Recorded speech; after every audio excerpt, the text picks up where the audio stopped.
Jump on my back, hold on tight. Let's do it together. Let's go for a ride. Let's go for a ride. Hello, how are you? I'm pretty good, thank you. How are you? I'm pretty well. That was, in case you're wondering, lovely Lena, or indeed the audience at home, that was Slim and the Beast playing the music at the intro, a song that they wrote specifically for the honeymoon trip that we're on. Did you know that, Lena? I did, yeah. You were aware of it? We have, yeah, well, we have had the same jingle. That's for true. A few and they played it now. at our wedding. It was in great. Sweden. But we're off the topic. I wanted to start by saying a big hello and welcome to the new listeners who've never listened to this show before, who were sent specifically this week from their friends who said, check out this show, the Earful Tower. And I thought, if you'd allow me, Lena, I'd do a little bit of an introduction about what this is. Go for it. Okay, so it's the Earful Tower, which is a play on words on the Eiffel Tower, because the podcast is usually based in Paris, France. But not now.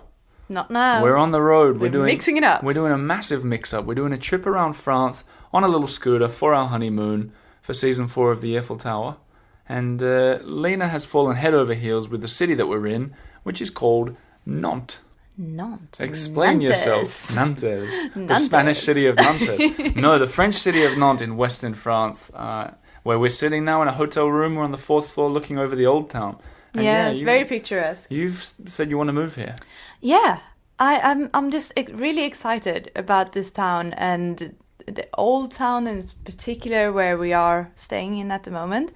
And yeah, it's just really charming. And I'm a big fan of anyone I feel the ambiance. The ambiance in Nantes. Yeah. In Nantes. But a lot of people that listen to this show know I like old walls and ramparts around cities, old fortified cities. This one's got a good one, but on top of it all, to get down from it, you can take a slide, a slippery slide, and it's tastefully done. It's very good. Like, it's not a big plasticky slide. It's a beautiful metal thing going down to the It's a good metal one. Yeah. Yeah, it's like a... That's not why you like the instead city, of though. a takeaway cup, it's like a metallic thermos. Yeah, that's exactly what it's like. And really good passageway, like the covered passages in Paris, but the Nantes version. Really nice. Yeah, it's beautiful.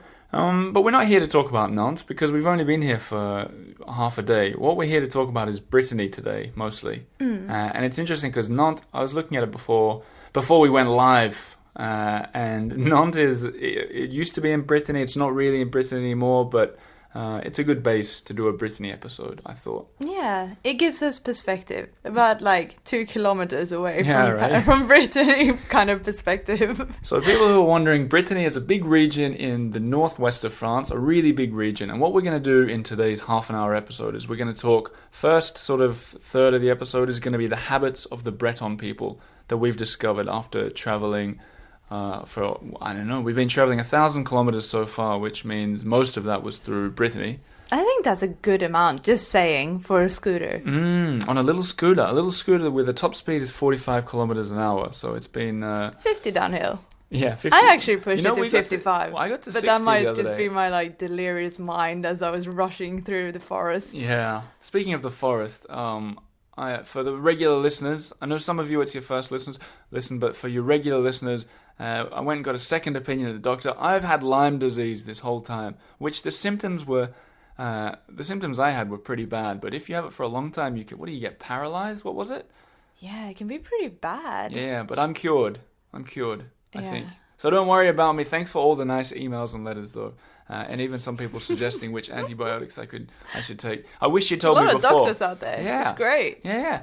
Anyway, what we're going to do, this first third, we're going to rush through it. We've written down 5 habits of the Breton people from what we've learned. And then after that, we're going to do a review of another real favorite place that we stayed. Yeah. Which I'm not going to reveal yet. Another big favorite. Yeah. Well, you also want to move. I know. Yeah. I see a pattern with myself here. Yeah. Every single city I go to, I'm like, yes, that's the one. Which is kind of lucky because we're already doing it, but just for a day.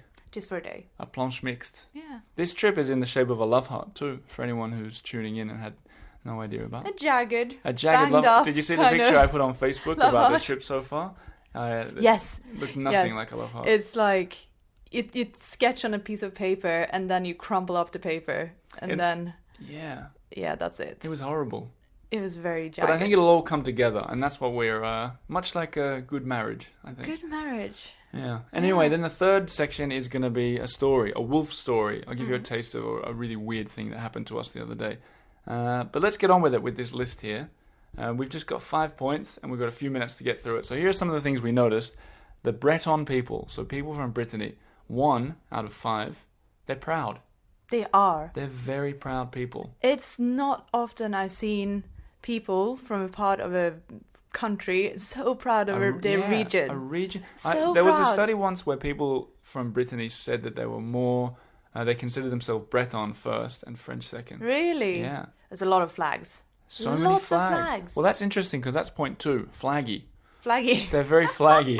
And we mentioned that in the last Yeah, episode. the flag, it's got a name. I'm sure that's not very uncommon. Gwenadu. Yeah, I kept calling it Gwendolyn. In fact, I called it Waterloo. I was singing that ABBA But like theme they're song. so into their flag that they even like to dress in just it's a black and white flag. So they like to dress in black and white because they see Do you think it's a flag related thing? I think so. I think I mentioned in the last episode. I feel like I got a quote from someone. That's right, I remember it. They said they say people in Brittany dress in black and white. They say the flag is black and white, and the weather is a mix of the two, as in grey weather, which we're going to get to in a second. It's a perfect segue. But you know how they're no, we'll get to the weather in a sec. Yeah. Okay, hospitable. Point 3. I think that goes hand in hand with the proud. They just want to show the rest of the world how great it is. I think you're and right. Therefore, well, obviously they're really nice people. Like, obviously. Yeah. Because they are. But yeah, I think they just want to share.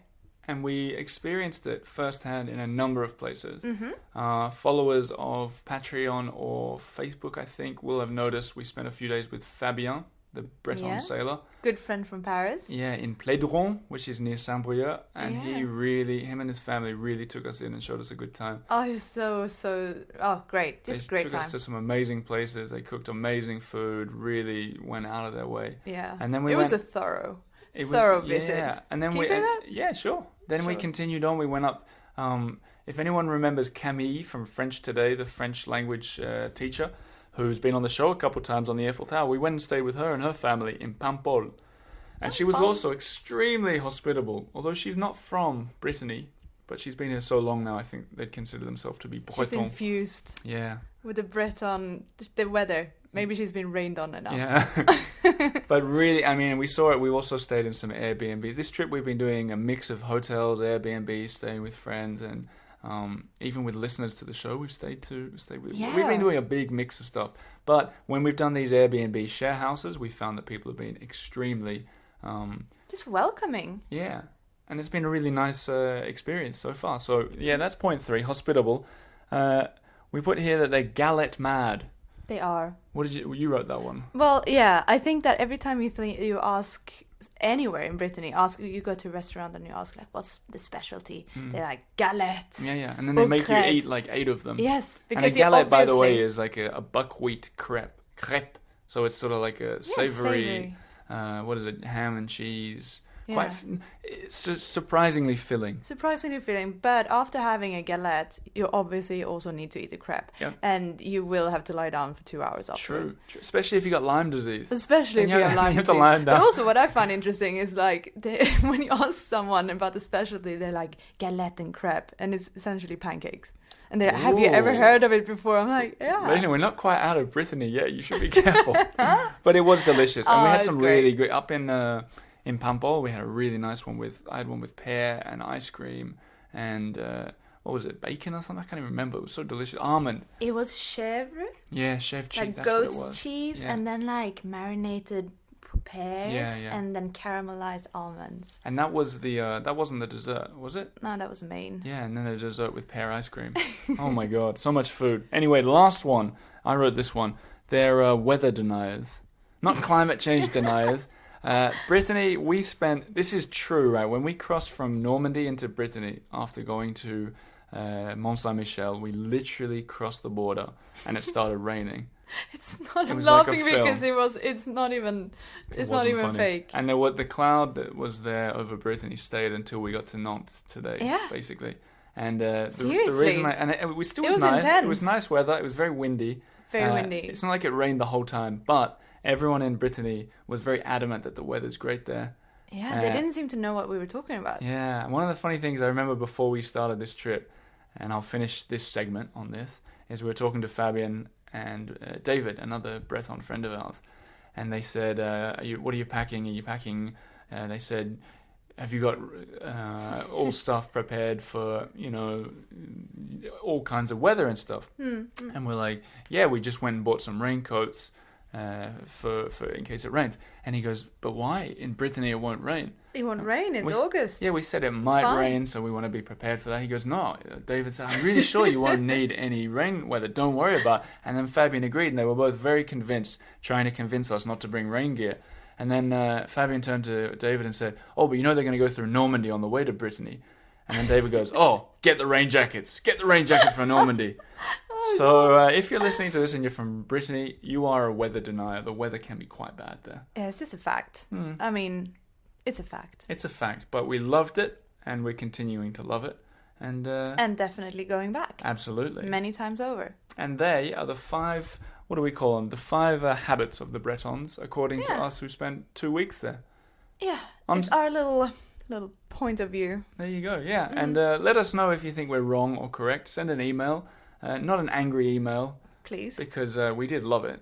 And Lena did love the galette, I promise. Oh, yeah. I mean, don't get me wrong. I bought several postcards with the galette recipes on. You must have had a galette a day, I reckon. A galette a day keeps the doctor away. See, you didn't. Unless you obviously got Lyme disease. Unless you got Lyme disease, and then you have to go to 2 different doctors. But that's another story that I might touch on later in the episode.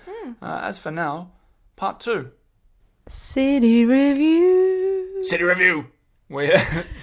That's I hope you auto-tune that. No, we'll auto-tune it if we have to for the... No, what we figured is we'd do a city review of one of the places, or a town review in this case, of one of the places that we've been in the past week that you should visit. Yeah, and it's an underdog. It's an underdog this week. In fact, it's a city that we had no intention of going to until my brother Tom and another listener, in fact, emailed and said, I hope you're going to this town because of the treasures. And we're not mentioning the town name yet? No, we'll mention it. I wanna mention it. That's Lena's... Lena, your puns are almost as bad as the puns in the shops, in the hairdressers and the... What is the other one? The bakeries of Paris. She's talking about Vannes. Vannes. Yeah. A beautiful... It's not me going German... Vannes. Villain. Sounds like Count Dracula counting. Yeah. Vannes. 2. No, Vannes, a city that is in Brittany on the south coast. Close to my heart. You were located close to my heart. I thought that you liked Nantes, but in Vannes you were a whole different person. Yeah. It was really good. So if you don't know what we're talking about, it's a city on the south side of the Brittany sort of. There's 2 coasts to Brittany, the north and the south side. So I guess it's on the Gulf of Morbihan. Sydwest in Swedish. Southwest of France, southwest of Brittany. Yeah. Yes. And so it was a really cool... I'll tell you why I like the town, and then you tell me why you liked it. First impressions. Yeah, well, I liked it because regular listeners know that I love a good city wall. I love the ancient style of Paris, for example. And this one, really similar to Paris, has a city wall that was sort of swallowed up by the city. And so you can still find bits of it. So you walk through the old ports, which Paris doesn't have anymore, at least not from the Philippe Auguste wall. Yeah. They do have the big ones, the Port Saint-Denis and stuff like that, but that was way later. These ones you walk through, and then you come into the new city or new buildings mixed with old buildings, and you can still go up on the ramparts, which I loved. Beautiful castle garden. Oh, wow, yeah. Exceptionally Tuileries in Paris, but much more manageable, wasn't it? And all red. A lot of red flowers. So beautiful. I wonder if they changed them up. Change the colors. Weeping willows. I was so excited about this place because it had all the little... Again, I'm going to say this word I can never remember. Is it windling streets? The winding streets. Why is that so hard to remember? Anyways, all the winding street, cobblestone street, really cute little shops and independent boutiques. Great timbered houses, half timbered houses, and so in pastel-y colored that were not tacky pastel, but great, really nice. And those half timbered houses, exactly. And so for a bit of perspective, it's a town that's on the it's coastal, but it's more like harbour. Like there's a harbour that comes in. There's a population of I think about 50,000, so it's pretty manageable. And but it still felt like not like a village. And what we noticed that was really interesting after spending all this time in these other villages was that there were young people there. Yes. Which I felt like I hadn't seen a young person for about 2 weeks. I know. I think crossing like middle of Britain there's a lack of young. Yeah. Britain. There's a lack of young people. Very few young people because I think they all moved to Vannes and Nantes. They wanna have fun. So we've been... we might have to stop talking about fun. No, but we've seen...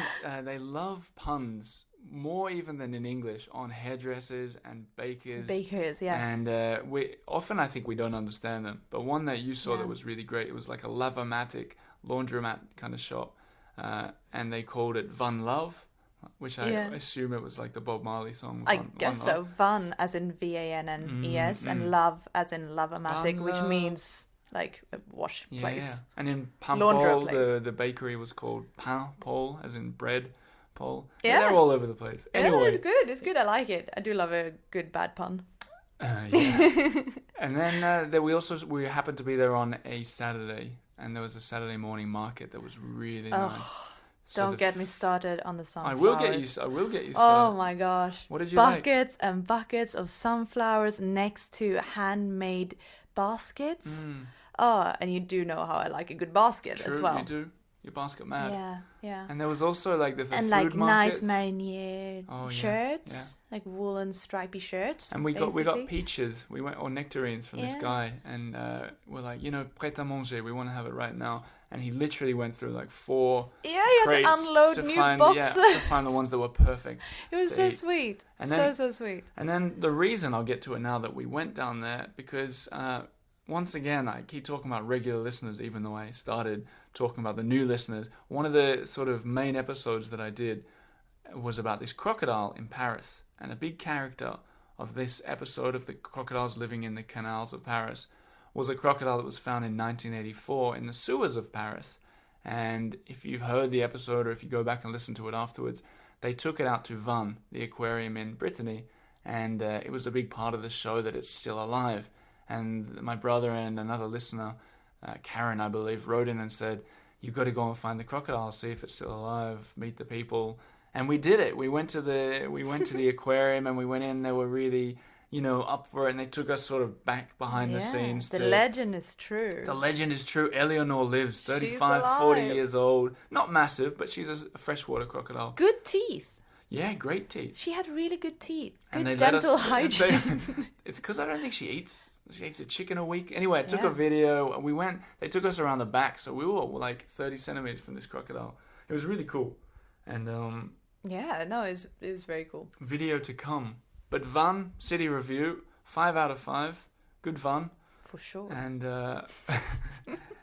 worth a visit. I think it might be really overlooked. So if you're a tourist and you're coming to France... I never heard of it. Yeah, I'd heard of it, obviously, from the podcast, but no one had ever said, go to Vannes. But really, if you're going to come out to Brittany, especially if you're going to go to the places we mentioned in the last episode, like Mont Saint-Michel and Saint-Malo, it's not really that far at all. In a car, it would probably be 2 hours or something like that. Yeah, it's not. It's take a scooter, it's about 6 days. And I reckon there's probably train connections too. But check out Vannes. Or if you come to Nantes, head over to Vannes as well. Really worth it. Yeah. And what my mad doctor told me was, and that's coming up soon more about this story, is everywhere around it, this Gulf, there's all these islands, there's... it seems to me that you could spend a week there, which I want to do at some point, and go and check all that kind of stuff out. Yeah, it is. We're hyping it, but it's worth the hype. Totally. The Earful Tower coming to you from Vannes in the near future, maybe forever. Anyway, that's that segment done. We got one more segment. We've got a story. Right. Are you ready for it? I'm totally ready. Here comes the story of the week. Kazam. What was that? Kazam. I don't know. I improvised. If anyone out there knows how to make jingles for Honeymoon series of podcasts, get in touch. Send an email because we don't know what we're doing. Charity. But the story that I want to tell is one that I wrote. When I was on my deathbed last week, I decided to try writing a bit. Had no internet. It was really nice actually, and I wrote a little short story that I published. And I figured I'd read the start of it if you'd allow me, because I think a lot of people haven't heard this yet. I know that because I publish it just for Patreon supporters, but I want to read a little bit about it. It's called The Wolf, and you'll have to help me with pronunciation, Lena, here. Oh, wow, okay. It's called The Wolf of Guermeur. Guermeur. It's a place in Brittany, a little tiny village, and it's near a town called what we thought was Guern, but the doctor said it was pronounce it Guern. Guern. Yeah, because in Brittany they've got two languages. They've got French and this Breton language that we can't speak. But the town we were in was called Guermeur. So the Wolf of Guermeur, near death in Brittany. I'll read you the first para here. They say there are no wild wolves in Brittany, but they're wrong. I saw one today. It tried to take a bite out of our scooter as we arrived in the tiny French village of Guermeur. So what's all that about, Lena? Well, it's not untrue. It's not untrue. At all. I'd like to share with you guys a little bit of a story. I wrote it out at great length, but Yeah. I want to just sort of gloss over the main details. We were coming back into this tiny village of Guermeur that we never actually said out loud until today. Guermeur, which I wouldn't recommend visiting. It's basically 3 houses. Yeah, it's a village. So if you like 3 houses, yeah, go. But there is a nice little cottage in there that you can have that sleeps 5, and we wanted to just get away from it. And we went in during the day to visit to get a second opinion, because I was feeling really ill, really bad joints, sweating at night, couldn't really ride the scooter, and we went to the doctor, and the doctor said, I suspect it's Lyme disease, which is when you've been bitten by an infected tick or something like that. And she gave me a whole bunch of antibiotics, and then a week later I woke up with a terrible reaction to this antibiotics I've been taking. Like a full body rash. Terrible. And then we decided to go to another doctor. So we had to go like 10 kilometers to the nearest village with a pharmacy and a doctor. Scooted with the wind in our back. Oh man, it was so cold as well. It's freezing. Anyway, we went there and it was this really fun experience with this doctor because the bit that I wrote in the story that was pretty funny is, and I'll sort of reenact. You be me, right? Okay. So I was the patient, you're the patient, and he's the doctor. And the way he started asking the questions and then gently twisting away from diagnosing me to either losing interest in it or gaining interest in something else was rather it was a first for me. So we'll recreate it here. And are you sweating at night? Yes. Yes. And you feeling sore all over your body? Yeah. Joints? Yeah. And when I press here, does it hurt? Yes. Okay. And you've been traveling. You've been in the woods and that kind of stuff. Yeah. You've been traveling a lot. Yeah. So how long have you been traveling for? 2 weeks. 2 weeks. And how long are you going to continue traveling? 2 months. Okay. Maybe. And where are you going after this? We're going. I'm going to Van. Oh. Down what are you going south to do as there? well. What are you going to do there? It was about this point I realized the doctor had only cared about our trip. And from there he just... I have a theory, though. What's that? I'm gonna interrupt here because I have a theory. I think he might be part-time travel agent. Oh, you think? Because it's a small town? Like Yes. he shuts up the shop. You know, the perfect... Could be. He's doing everything. But he just continued, and I was sort of taking it really seriously, and he was taking my blood pressure and all this, and then he went full on asking questions about everything else. Yeah, I think we stayed half an hour extra. Yeah, and he got out the Google Maps and started recommending places, and at the end he said, change your antibiotics, you'll be feeling better in no time, make sure you go to this. He just gave us all these tips, which was the same at the last doctor, by the way. Because with all my prescriptions and stuff, she'd printed off a local map of the area with all these... Yeah, but all like all the sightseeing. It goes with what we were saying, people in Brittany are very proud. And hospitable. Exactly, because they're happy to help. They just want to show the best. Anyhow, so we left the doctor with all the new prescriptions, long story short, and we came back into the village, and I want to give you guys a taste of what happened to us, because it was a near-death experience.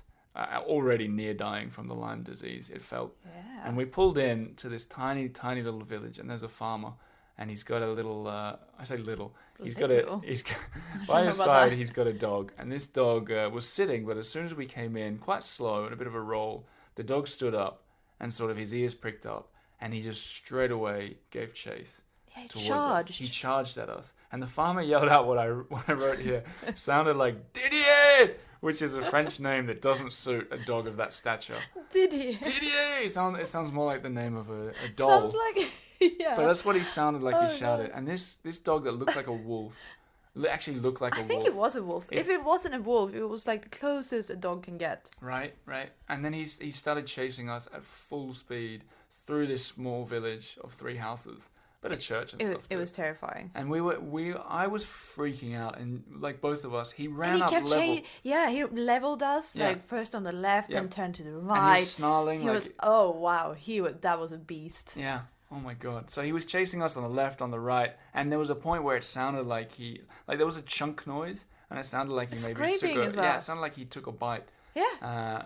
Anyway, we were petrified, and then eventually, obviously, by the way, totally exposed on the scooter I was wearing shorts, so my legs were there. Me too. Spotty legs. And he was just, thinking that the beast could have jumped at us. And it was quite terrifying. And then all of a sudden he just stopped and turned around and sort of jogged just back lost to his own. interest. Yeah. And we pulled up to the place, which was called Dead End Swamp in English. actually was. Impasse de Marais. Wow. And we sort of ran inside and got our breath back. And it was a terrifying ordeal. I double locked all the doors as if a wolf dog could ever like unlock a door. But yeah, be safe than sorry. Exactly. It was a frightening ordeal, and I got home and I was feeling inspired, so I wrote a good old story about it and put it on for the Patreon supporters of the show, which is, I figured for $1 a month, you can read some travel stories. Usually I go on about the $10 a month level, where we do all the live videos and all that kind of stuff. Nah, this is $1 a month. Yeah, mix it up. And people were really responsive to it, so I'm going to read, usually at the end of an episode I read a review. Yeah. Not doing that anymore. I'm going to read a comment from the stories. Why would I do that? Because obviously I want you guys to sign up, because these hotels aren't cheap, and neither's the petrol. Although we only have to put in about 3 litres at a time. Yeah. But anyway, Marty Bond wrote a comment that I quite liked. Firstly, he suggested that we ditch the scooter and take a deux chevaux, which is one of those old French cars. It's like a cute Tintin kind of car. Marty, we're not going to get a deux chevaux now. You can forget about that. Yeah, it's not happening. We're sticking with the red scooter. And he says, your report would make a great beginning for a novel. Oh, that's an idea, Marty. I like it. He says, Lyme disease, wolf, mad doctor, wild agricultural fields, innocent, lovely Swedish girl kidnapped on a wild suicidal ride. Best of luck, Lena and Oliver. Wow. Yeah, okay, that Marty. must be me, I guess. Yeah, that's you, Lena. Lovely Swedish Oh, you mean girl this? kidnapped on a... Kidnap. I should stress, by the way, especially you guys listening for the first time, this was Lena's idea. So I'm not kidnapping her as much as she's kidnapping me. Yeah. Anyway. I guess we could say that. Anyway. So now I'll give you guys a taste of what's coming in the next week. And I encourage you to follow on Facebook and Instagram and YouTube, where I'm putting a lot of kind of interesting content, including after I finish recording this, I'm going to put up I did a video through the Impasse de Marais, that beautiful... Oh, it was Whoa. grand. The grandeur. Absolutely amazing. But I put all these videos up. It's not just a podcast. There's a lot more going on. And I give you a taste. The plan. It's a lifestyle. It's not a podcast. It's a lifestyle. Hey, you know what the big news is that I forgot? Huge. This podcast is, or at least was last week, the 12th biggest travel podcast in the United States of America. Amazing. Can you believe that? I can. Well, Because it's great. but if you look through the list, it's all like, I'm not going to name them, but the big companies that do podcasts and travel podcasts. Not us. Look at us sitting in a 3-star hotel in Nantes recording. This isn't studio quality mic I'm holding, but we're doing our best. And, Yeah. And it was number 12. So thank you guys for listening. It's very exciting. Yeah, huge. Even better in Australia. Yes, 7th in If Australia. you're not going to brag, I'm going to brag for you. I figure there's more competition in America. Anyway, the point is, thanks so much for listening, guys. This thing is growing, and I'm I pumped the air when I said Yeah, that you did. It's growing, and it's really exciting, and thanks for all the emails and everything. So next week, what we got to look forward to, and hopefully you guys can check out, is we're heading south, ever south. So first to La Rochelle, which is next to the Ile de Ré, a beautiful, I think, car-free island. I think it's car-free, can't remember. But they're on the Atlantic coast, which I've never been to. I'm really excited about that. Yeah, me too. And then we're going to check out that area for a while, and then we're heading inland for a day of driving to get to Verteuil-sur-Charente, which is where Jim, a regular listener to the show from Australia, he's offered us his, what do you call it, a gîte? An Airbnb property. His house. Yeah, his Home, house I in suppose, France. because he's in Australia. But yeah. Really, and we've mentioned you on the show before, Jim. We're so excited. He said it's a I wedding can't gift. wait. A wedding gift we can use his house. So when we get down there, we're going to do videos. I'm ridiculously excited about this, actually. I'm more excited about it than anything. I feel very inspired. Tiny little village. Yeah. You're going to get your art set out. Do I some am. Yeah. And so then we'll stay there for a couple of days, I think, and catch up on all the stuff we need to do. Kayaking. I think you can kayak. Oh, yeah. Bicycling. There's a river. Verteuil-sur-Charente. Look it up. And we'll give you the directions so you can book Jim's place as well. But then, yeah, that's the next week. And plenty more coming up. If you want to really follow it, I'm not going to go on about it, but patreon.com/the Earful Tower. We're going to be doing a bunch more live stuff, videos, and travel stories about wolves. Hopefully not. So check it out, and I hope you join us for the next 1,000 kilometers. Lena, any last words? That sounded really morbid. Why? Any last words? Because of the wolf. Any last words before the wolves There's a theme here. of Gurmo get you? Well, no, I think I'm just going to say a good night to you all. Hey, what about the people that have been... Lena's a shoe designer. Oh, yeah. I actually, these are my final words. My final words is From the that... deathbed. Thank you all, Earful Tower listeners who have ordered and contacted me and ordered shoes from my shoe brand. Bought, I've noticed. Yeah, bought. Oh, sorry. Same. Is that what you say in Yeah, shoe place world? an order. Shoe business. Yeah, shoe business. So there you go. Yeah, I just want to say a big thank you. It It's means a lot. It's kind of like an advert. You're like the ad at the end of the show. If you if you like women's shoes, or if you're a woman that likes shoes, or a man that likes wearing women's shoes, Yeah. or buying women's shoes, check out Lena's brand. You're very welcome. Deuxième Studios, the French word for second, and then the English word for studios.com. Or just follow her on Instagram, because she's way better at doing the Instagram stories of this trip than I'll ever be. What? That is so nice. Well, it's also because I'm not doing them at all anymore. Are you just feeling lazy? No, you're good. You're better at filming than me. Anyway, there's something to check out as well if you want a bit more content. And Well, if you thanks need for the plug. if you need a pair of shoes on your feet. Hey, don't we all? Hey, don't we all? I would say that. On that note, we'll leave you guys for another week. Thanks for listening. If you made it to the end, I wish I had a code word to give you or something so that you could get a little treat, but I don't. Keep sending us the emails, leave the reviews, join on Facebook, all that kind of stuff, and I guess we'll see you on the other side. See ya. Au revoir.